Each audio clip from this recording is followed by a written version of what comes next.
The Galactic Council's great hall shimmered under the glow of twin suns, a place where empires met and laws were forged across the stars. But today, the chamber was silent, heavy with expectation and hidden fear, as every representative from 100 alien civilizations focused their attention on the wide central platform where Earth's response would appear, a small blue planet that had, in recent years, begun rising faster than any species in known history, leaping from a single system species to interstellar operators in just a few decades, and worse, doing so without asking permission. The Council had demanded answers about the vaporized probe, about the sudden advances in technology, about Earth's refusal to join the Alliance, and, in response, Earth had agreed to send a delegate. Just one, which many found insulting, some found laughable, and a few feared. Then the doors opened with a quiet hiss, and a human stepped inside alone. Tall, broad-shouldered, dressed in worn, dark green combat armor, etched with unfamiliar insignia. A rifle slung casually across his back, helmet under one arm, and eyes calm as stone as he walked toward the center without a word, ignoring the stares, the whispers, the obvious shock. And as he stopped at the exact middle of the vast chamber and slowly placed his helmet on the floor beside him, the High Speaker of the Council, a crystalline being that sparkled like shattered ice, broke the silence, voice cold and mechanical, demanding to know if this was truly Earth's only representative. To which the human nodded once and answered, "You asked for answers. We sent the only one who has them," a reply that caused murmurs to rise like waves across the seated tiers of alien leaders. The High Speaker pressed on, questioning Earth's aggression, accusing the species of violating Council surveillance laws, tampering with restricted technology, and of destroying a peaceful probe that had entered Earth's system last month, one that never returned, but the Marine, whose name was Elias Knox, simply looked up at the glowing Council dome and said, "That probe wasn't peaceful. It was scanning military infrastructure and trying to access defense codes," which caused a stir, for no one had admitted such a thing, and Elias continued before they could interrupt, voice steady and quiet, explaining that Earth had tracked the probe weeks before it even reached the solar system, had watched its approach, had decoded its intentions, and when it began to broadcast signals toward unknown sources, the response was automatic, decisive, and final. The High Speaker, clearly shaken, asked how Earth, a world with limited space presence, only a generation ago could detect, decode, and destroy one of the Council's most advanced stealth probes. But Elias didn't answer right away. Instead, he paced slowly, thoughtfully, then said, "Because we had to," pausing just long enough for the tension to grow, then adding, "Okay, we don't have a Council protecting us. We had to learn fast, adapt faster, or be wiped out by the next asteroid AI or alien experiment that wandered too close." And that statement, simple as it was, hit like a blade drawn quietly in a room full of diplomats. Someone from the Zixian clade, a jellyfish-like species, floated forward and asked who trained Elias to speak for Earth, who gave him permission to act as the voice of a planet, to which Elias smiled faintly and replied, "I didn't come here to speak. I came here to explain why we didn't need to ask." A line that silenced even the loudest doubters, 'cause it wasn't arrogance in his tone, it was truth, a cold truth born from survival.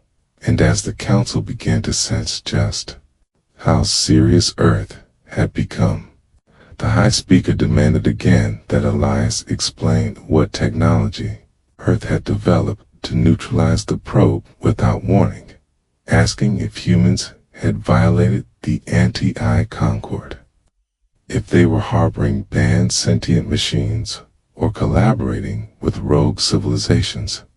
But Elias shook his head slowly and said, "No forbidden tech. No allies, just one system that saw a threat and acted, which raised more questions than answers." And just when it seemed like the council might push for war, Elias looked up at the hundreds of species watching him and said, "You're asking the wrong questions. Not why we destroyed the probe, but why you sent it at all." Okay. And suddenly, the attention shifted inward as whispers turned into accusations. Delegates, wondering who authorized the probe, who chose to scan a militarized planet without consent. And Elias seized the moment, saying, "We didn't ask to be part of your galaxy. We were content to stay quiet. But your council decided to test us." And then his voice dropped low, like the calm before a storm. "Earth passed the test. You just didn't expect the answer." And with that, he picked up his helmet, turned, and walked to the side chamber, where guards stood, stunned, unsure whether to escort him or salute him. And the council was left with more than they bargained for. Not a diplomat, not a politician, but a soldier who spoke for a planet that had learned to survive alone and now had no intention of being pushed around, not even by the galaxy dot. Elias Knox stood quietly in the narrow chamber lit by a soft blue glow, his armor still carrying the dust of 1,000 planets, while across from him sat the High Inquisitor of the Jeroen Dominion, a tall, robed being with skin like flowing silver and deep-set eyes that shimmered with psychic energy, known throughout the galaxy for extracting truth from even the most stubborn minds. And now, it was Elis's turn to face the council's next move, trial by inquiry, a method feared by many because it was not about physical battle, but about revealing the mind's secrets. And as the chamber sealed itself with a low hum, the Inquisitor stepped forward, thin fingers raised, whispering alien words as his power reached out like invisible tendrils toward Ilias's thoughts. But something strange happened the moment the probe touched Ilias's mind. It recoiled sharply, and the Inquisitor stumbled back, eyes wide, breath uneven. The guards, watching from behind the glass, stirred nervously, unsure whether to intervene. But Elias remained perfectly still, expression unreadable, as if nothing had happened at all. And then the Inquisitor tried again, slower this time, scanning memories, searching for guilt, fear, or deception. But what he found instead were images too fast, too layered, too fractured battlefields lit with fire. Machines screaming through black skies, desperate choices made under impossible pressure, and buried beneath it all, something deeper. Something the Inquisitor didn't expect. Discipline, training, and a kind of emotional shield built from years of pain and purpose, and suddenly the psychic was overwhelmed, staggering away with a gasp, clutching his head, unable to continue.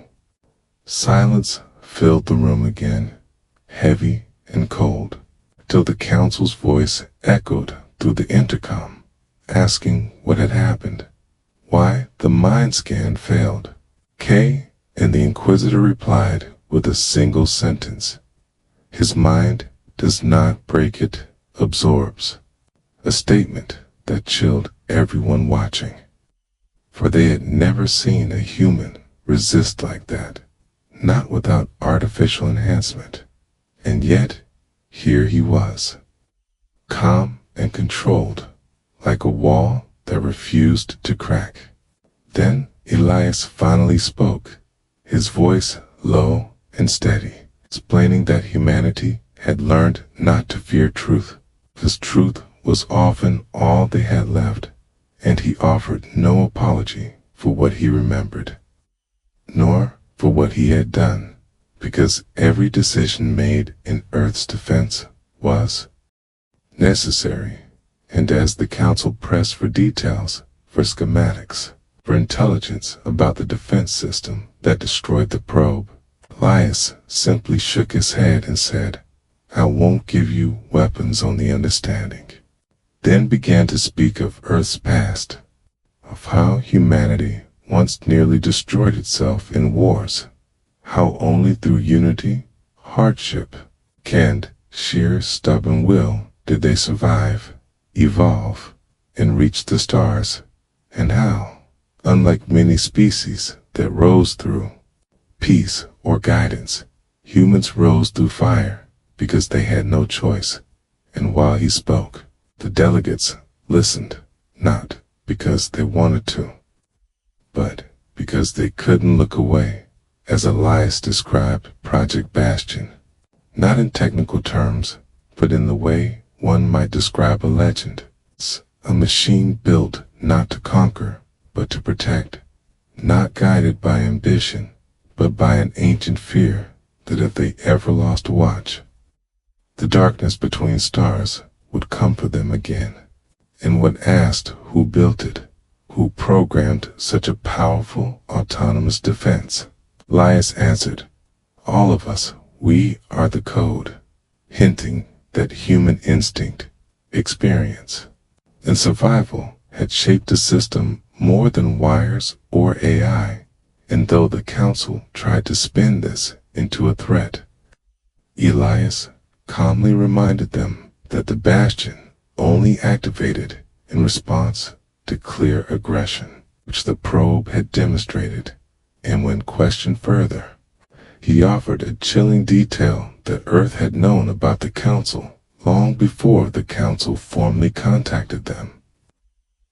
That deep space scouts had picked up whispers, odd frequencies, and anomalies. Rather than reach out blindly, Earth had watched in silence, preparing for the day someone tried to test their strength. And now that the day had come, they had proven they could hold their own. At this, tension grew in the chamber as fear turned to suspicion, and a few delegates even suggested Earth be placed under isolation protocols. Before a vote could begin, Elias raised a hand and said something that stopped them all. "You sent the spy. You lost it then. You called for answers, okay? And we gave the myth. This is how justice works here. Maybe Earth was right to stay silent, okay?" And in that moment, the chamber turned quiet again, not because they agreed, but because they understood that Elias was not bluffing, not performing, but speaking for a world that did not flinch in the face of larger powers. And when the High Inquisitor finally composed himself and looked into Elias's eyes one last time, he said, "Your kind walks into the fire not to survive, but to own it."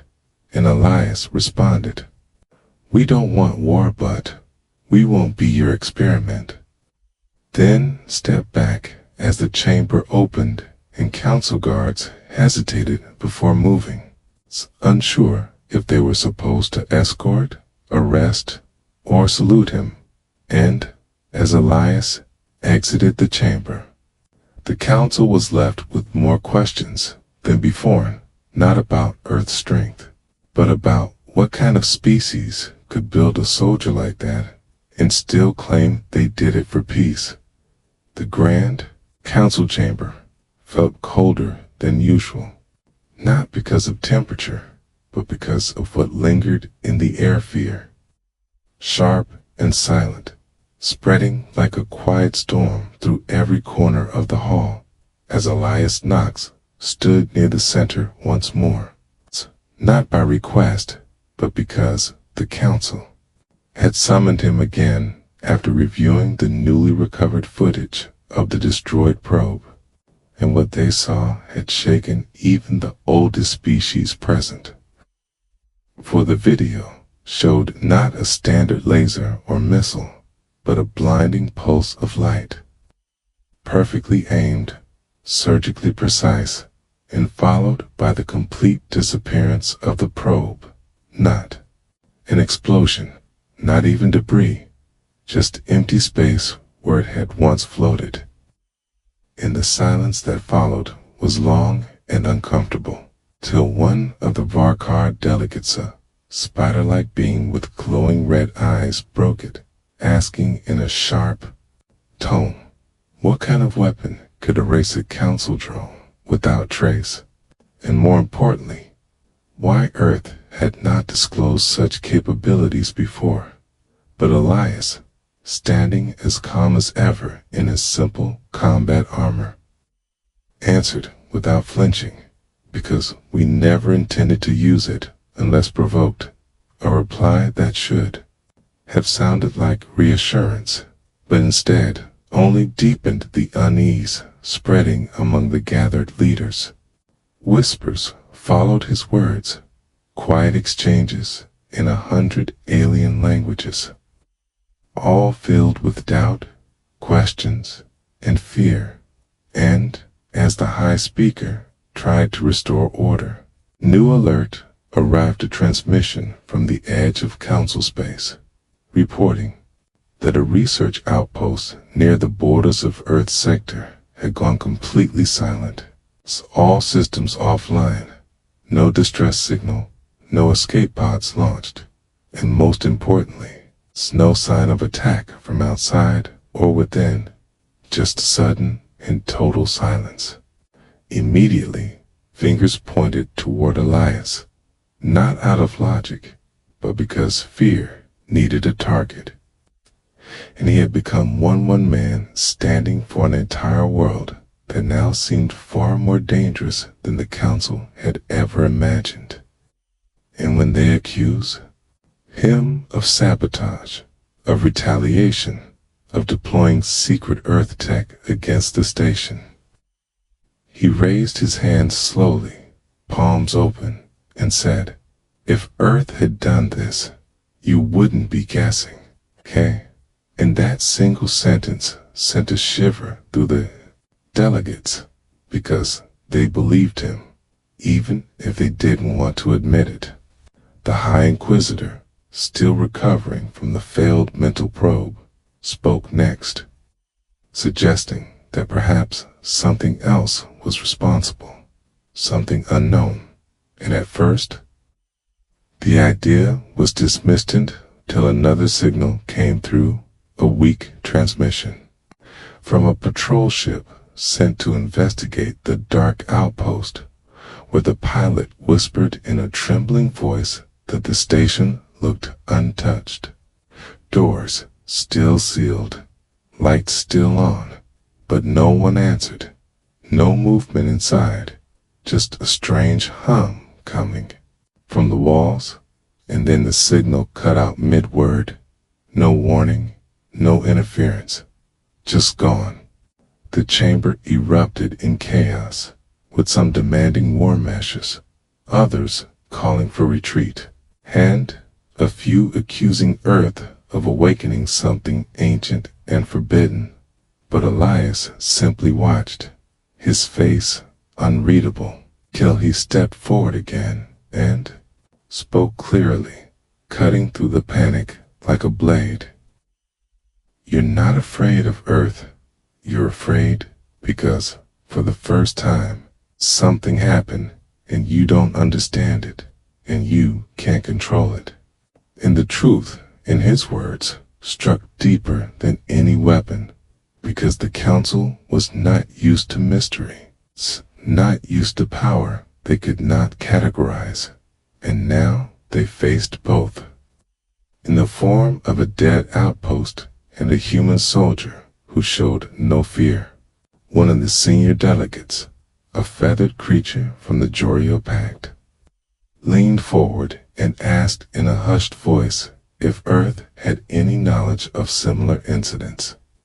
And Elias nodded slowly, revealing that during early human exploration into deep space, they had encountered things that didn't match known science, entities that slipped through matter, that whispered in machines, and one in particular that left behind the same kind of silence now heard in the council's outpost. And when asked why this was never shared, Elias answered with brutal honesty, because when we tried, you ignored us. And again, the room fell still, for long ago, Earth had sent signals, warnings, reports to nearby listening posts, none of which were ever acknowledged or responded to, possibly dismissed as errors of fiction. And now, years later, the same silence had returned, not over Earth, but in council space, and only one world had experienced facing it. Finally, the council agreed to send a joint team to the outpost, scientists, soldiers, and observers, but when asked who would lead the mission, Elias stepped forward without waiting for permission and said, "I will." And although objections rose quickly, none could argue with his knowledge or his calm under pressure. So, after a tense pause, the High Speaker approved it, and Elias walked out of the chamber with quiet footsteps that echoed louder than thunder, leaving behind a room full of species who realized too late that the galaxy had changed. And humanity, once considered young and reckless, now held answers to questions the council didn't even know how to ask. The ship drifted toward the silent outpost like a shadow through empty space, its lights cutting through the darkness that surrounded the station. And inside the cockpit, Elias Knox stood at the front, armored and ready, his face lit by the dim glow of the control panel, as the others aboard the council's chosen team of scientists, guards, and one pale, silent diplomat watched him without speaking, unsure if they were more afraid of what they were flying into or the human leading them. The station, known as Relay 7, hung perfectly still in orbit over a dead moon, its systems showing full power, but no life signs, no messages, not even a basic scan response.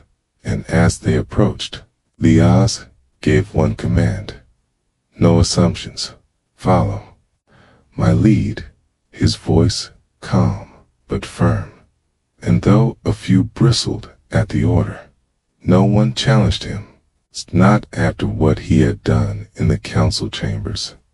The docking clamps locked with a loud metallic thud, and the team moved into the airlock, weapons ready, scanners active, hearts pounding. But when the doors opened, the corridor beyond was clean, quiet, and brightly lit, as if nothing was wrong.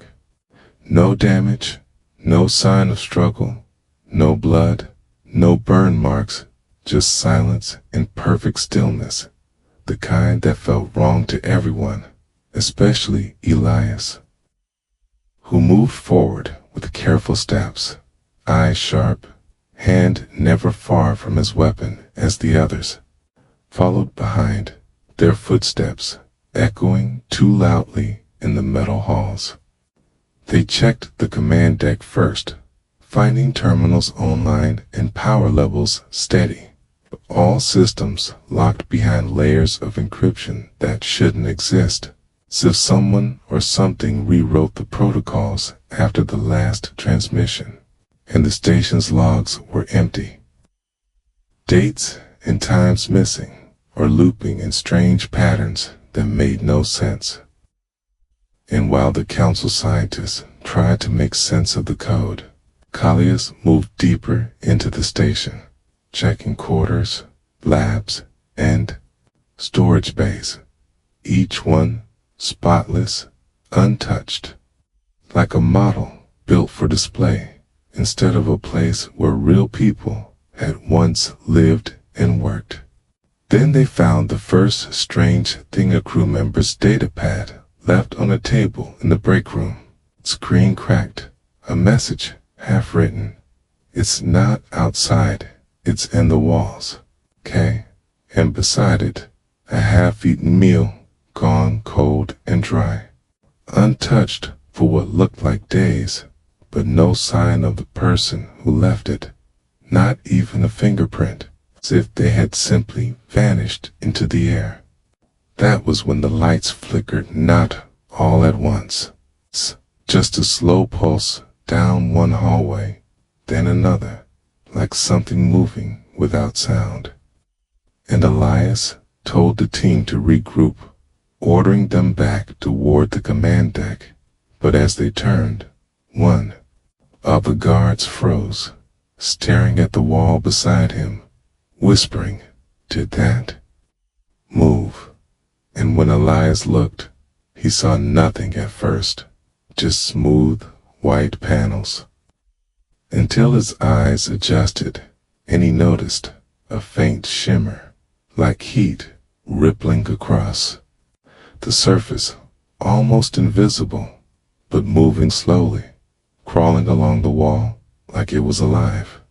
Weapons came up, scanners buzzed, and one scientist cried out that the readings were impossible, showing nothing solid, nothing digital, just a strange magnetic echo.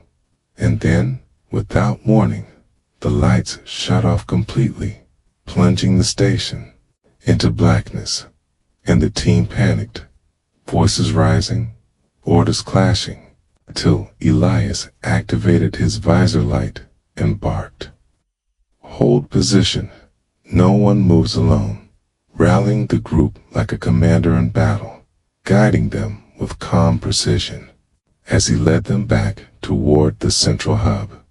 But on the way, the silence broke a sound, soft at first, like metal bending or breathing, coming from the air vents above. And when they looked up, something moved inside, fast and thin, too fast to be clearly seen. And when a second sound echoed from behind them, Elias turned just in time to see the last of the guard at the rear vanish into the shadows. No scream, no flash, just gone. And then the door behind him slammed shut, sealed by an override none of them had triggered. The diplomat was shaking now, demanding answers, blaming Earth for bringing them here. But Elias ignored him, focusing instead on the control panel, fingers working quickly to bypass the lockdown. And as the doors opened again, they found no sign of the missing guard, only a smear of heat across the floor, fading quickly like whatever had touched it wasn't flesh or machine, but something else entirely. They reached the command center again, locked the doors, and tried to send a message back to the council. "Okay, But the communications array had gone offline the moment they docked. Not broken, just disconnected from the inside. Like someone wanted them trapped. And as the scientists argued and the guards paced, Elias stood still, thinking, remembering, comparing this to old Earth encounters, to the anomalies lost in classified reports from deep space missions. And suddenly, he whispered, "It's not a life, it's a signal." And when they asked what he meant, he explained that some things don't invade through ships or weapons. They arrive as patterns, as noise, as thoughts that don't belong, reshaping machines, minds, and even matter itself. And the more you look for them, the deeper they hide, until it's too late. The team grew silent then, and the tension became heavier, thicker, like the air itself had weight. And just as they prepared to move again, the screens around them flashed to life, not with system data, but with images, faces of the missing crew staring directly into the camera, eyes wide, unmoving, lips slightly parted like they were mid-sentence, but frozen in place. And the timestamp showed it had been recorded just moments ago, even though the crew had vanished days earlier. And before anyone could speak, the footage ended, replaced by static. And then a whisper filled the room, not from any speaker, but from inside their minds. A single word repeated over and over. Stay. Soft and cold and empty. And that was when Elias knew they were not alone on the station. And whatever was here did not want to leave, or let them leave either. The lights flickered again. The whisper faded, leaving a silence so thick it seemed to press against every wall of the command center. And Elias Knox knew it was no longer safe to wait, so he gave the order to move come, but firm, telling the team they needed to reach the engineering bay, where the station's power core could be reset, possibly forcing a system purge and giving them a chance to override the corrupted programs and send a distress signal. But as they stepped into the hallway, weapons drawn, scanners raised, it became clear they were being watched, not by cameras or drones, but by something that moved through the walls, slipping behind panels, crawling just out of sight. Its presence, like static in their minds, making the air feel tight and the lights dim even before the power dropped. One of the scientists muttered that this wasn't technology, was something else, something that shouldn't exist. But Elias didn't waste time with theories. He just led the way, moving like a man who had done this before. Even if the rest of the team stumbled behind him, nerves stretched thin. They passed through corridors that looked normal until the lights hit them at the wrong angle, revealing faint smears of shadow that didn't match any object, like stains left behind by movement too fast to track. And at the medical bay, they found a door sealed from the inside and forced it open, only to find a message written across the wall in small, scratched letters. "It's learning." Ken beside it, a recorder with a single file that played a whispering voice saying, "It sees through sound now," before cutting off in a low, static hum. The diplomat demanded they turn back, return to the ship. But Elias warned him that if the entity had learned how to override the station, it could reach the ship next, and if that happened, there'd be no way to contain E. Turth knew this risk because they had seen it once before in a long-lost mission buried beneath layers of silence and secrecy. And that's why they never responded to the Council's early probes with full openness, 'cause some doors should never be opened twice. As they pushed deeper into the station, the structure itself began to change, walls bending ever so slightly, vents breathing out strange pulses of cold air, floors humming with a rhythm like a heartbeat, and every so often someone would hear footsteps that didn't belong to anyone in the group, soft and fast and close, but never seen. Then one of the guards went missing. One moment he was walking at the rear, and the next he was gone. No scream, no light, just a faint rustle and a dropped weapon clattering on the floor.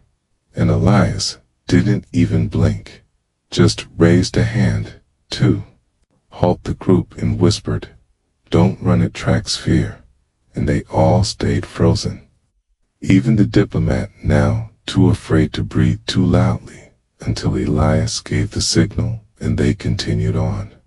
At the engineering bay, the door was partially open, as if someone had entered before them, and when they stepped inside, they found the main reactor glowing, stable, but surrounded by markings on the wall symbols, not from any known language, drawn in perfect spirals, loops, and sharp angles, pulsing faintly with an inner glow, and one of the scientists said it wasn't writing.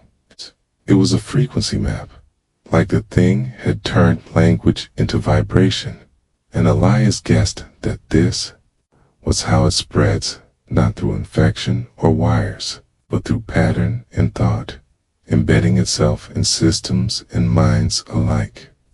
Then the doors slammed shut behind them, sealing them in, and the lights went black again, except for the glow from the markings. And a soft noise began to rise from the floor, like something crawling just beneath the surface, moving in slow circles around the room. And suddenly the air felt colder and the sound sharper.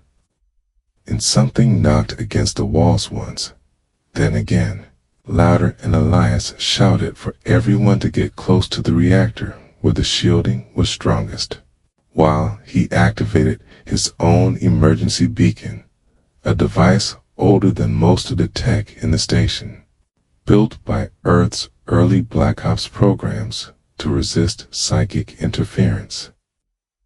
And for a moment, the sound outside paused, and the pressure in the room eased. But then came the voice again, not from any speaker, but from inside their minds. "Why do you run?" it asked, slow and emotionless, and Elias gritted his teeth and whispered, "'Cause we know what you are." And for the first time, the whisper faltered, just a beat too long. Like the entity was surprised, and Elias took that chance to act.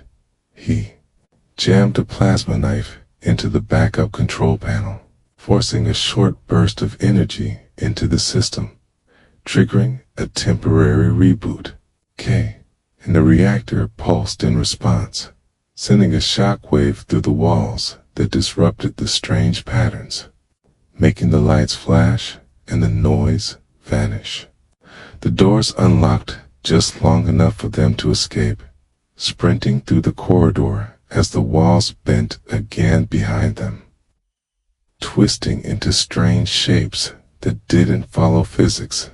And the diplomat fell once, crying out, but Elias hauled him to his feet without slowing down, 'cause now they had only one goal: to reach the docking bay and get off the station before it adapted again.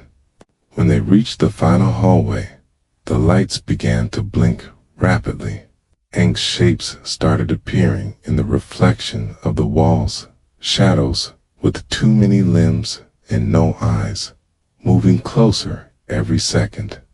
and one of the scientists collapsed, shaking, and mumbling about hearing music inside his head, like the thing was trying to rewrite his mind. But Elias injected him with a neural stabilizer Earth had developed for deep space psychological emergencies, and the man snapped back, breathing hard but able to move again. They reached the docking bay just as the station began to groan, metal warping as if the whole structure was breathing in, ready to collapse or transform entirely, and Elias punched in the launch codes manually, overriding the delays with his clearance, and as the doors opened, they saw their ship waiting, but its lights were flickering now too.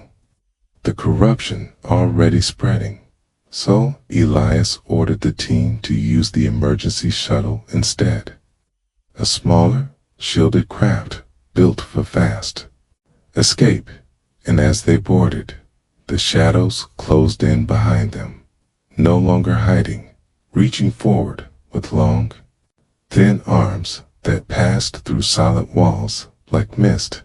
But just as they reached the hatch, Elias triggered a pulse from his emergency beacon again, disrupting the field long enough to close the shuttle door, and they launched with a burst of fire, leaving the station behind as it shuddered, twisted, and began to change shape. The walls bending outward like something inside was finally breaking free. As the stars filled the viewport and the corrupted station shrank in the distance, the survivors sat in silence, shaken, exhausted, and unsure of what they had just faced. And Elias looked back one last time, whispering more to himself than anyone else.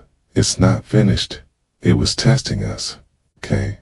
And now, somewhere in council space, something ancient and hidden knew that humans were not just aware of it, they had survived it once again. And that changed everything. The shuttle drifted through the dark space between the broken outpost and the far side of the council's main fleet.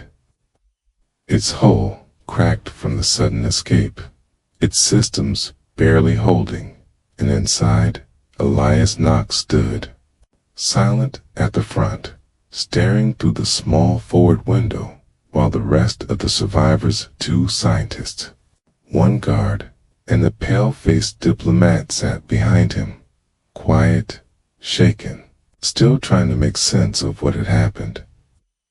But Elias didn't speak, because he knew what came next would be harder than surviving the station, because it wasn't just about warning the council now. It was about making them listen, okay? And that was the part Earth had always expected would be the real fight.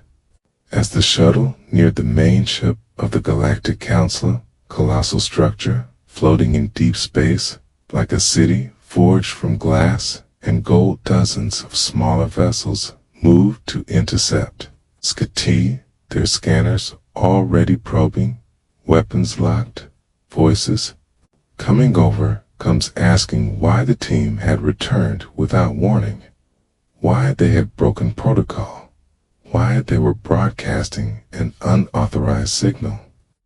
And Elias answered only once with a simple code from Earth, one that made the fleet pause. Because it wasn't a signal of distress, it was a signal of exposure, meaning something ancient had been found, and that no more questions should be asked unless those asking were ready for answers they wouldn't like. The shuttle was allowed to dock under strict escort, and the moment the hatch opened, Elias stepped out in full armor, his face calm but his eyes sharp, while the others followed behind, still blinking in the bright lights of the council hangar. And dozens of guards waited there, weapons ready. as if Elias might attack, but he didn't flinch, didn't hesitate, just walked straight through them, ignoring the diplomat who called out that this was madness, that protocol must be followed, because Elias wasn't here to follow protocol.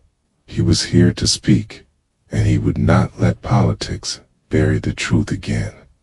Minutes later, he stood once more before the grand chamber, the curved hall filled with the towering alien leaders from every part of the galaxy, their colors and shapes vast and strange, their eyes fixed on the lone human who now stood in the middle of the floor, back straight, hands behind him, his voice calm as he said, "The outpost is lost not to war, not to sabotage, but to something you refuse to name."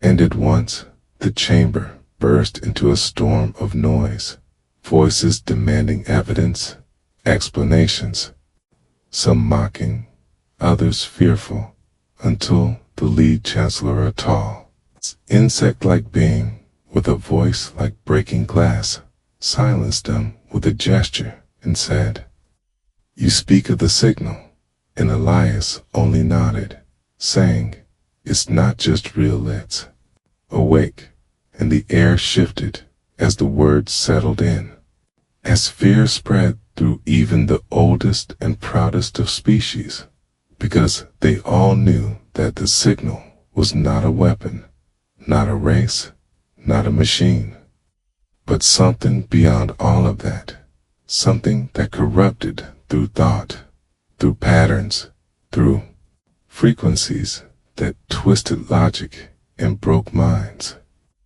And though many had heard whispers of it in old records and lost missions, none had ever returned. From it till now, Elias explained what they had found, the perfect silence of the station, the whispers in the walls, the symbols that pulsed with energy like language, turned into a virus, and how the entity had tested them, toyed with them, mimicked the crew, and finally tried to reach out through sound, through emotion, through fear itself. He told them it wasn't just learning, it was growing, watching, adapting, okay?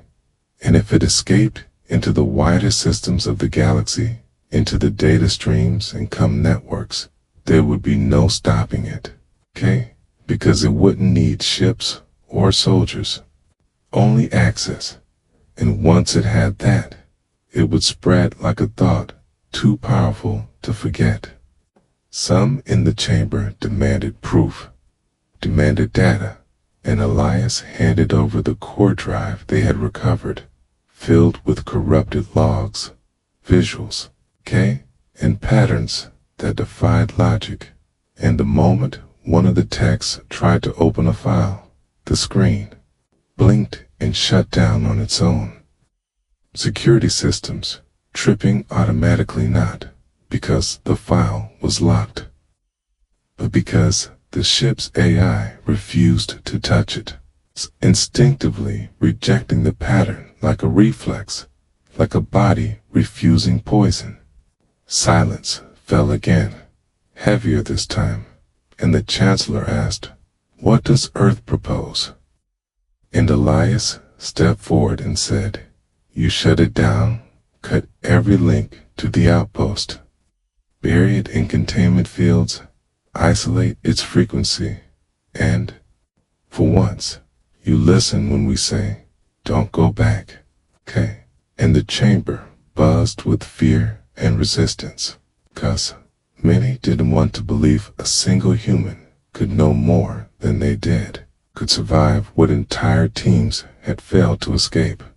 But Elias didn't care about pride, only survival, and as the debate swirled, he reached into his armor and pulled out a small device of personal memory log and activated it, projecting an image into the air, an old recording from Earth's hidden archives, showing a deep space probe years ago, encountering something similar, a flickering pattern in the void, followed by static and the sudden death of every system aboard. And then, quietly, a whisper, the same word they had heard on Relay 7, stay. And, this time, the voice in the recording shifted mid-sentence, mimicking the voice of the man who had recorded it. And then the screen went black. Gasps echoed through the chamber, and the fear became real.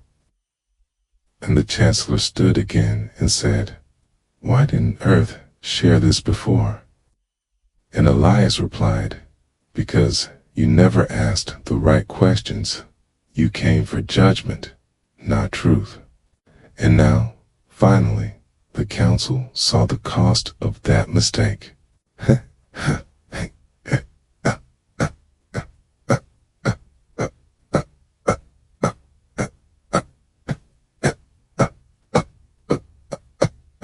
Long, quiet moment, and then the vote was cast, not unanimously, but enough of full quarantine of the outpost, a communication ban enforced by all major fleets, and a black flag warning to all ships in that sector. No approach, no scan, no signal, no exceptions. Elias turned without another word and left the chamber, walking back through the long halls of the council ship, past officers who now looked at him with something more than suspicions, something close to respect or fear, or both. And when he reached the dock, he didn't board the shuttle waiting for him, didn't head home to Earth, because he knew this wasn't over. Not really. Instead, he activated a signal beacon of his own, sending one message across the encrypted line Earth had kept hidden from the galaxy for years. And the message was simple: confirmed hostile intelligence. Stage 2 protocols authorized. Chloe, containment team.